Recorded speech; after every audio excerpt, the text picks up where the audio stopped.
Hello everyone, in this video I will show you how to contact customer support on SHEIN, right? So it's really easy. First of all, you have to just go to the website here, and here you will get this option of, on the top right side corner you will get so many options.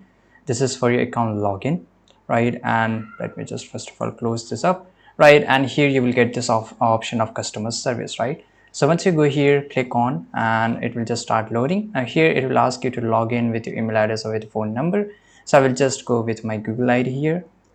Now once you're here, you will get this option of SHEIN customer service. Now here you will get a lot of option on which topic you want to talk about or you want to get support from SHEIN. So for example, here I just want to talk about my cancel items, right? And by the way, if you're not able to find the exact reason, you can always type your message here and they will get you to the exact reason. Now let's say that I want to regarding the cancel items here. So here it says that I didn't order anything, that's why they're not able to find any of the products, right? So here for example, if I want to go and click on modify shipping address, now here as you can see here, please check whether the account you're logged in is correct or not. So make sure that your ID is logged in very properly, and once done you will get it here and you can just have a good conversation and get a support from SHEIN. I hope you found this video very useful. Subscribe.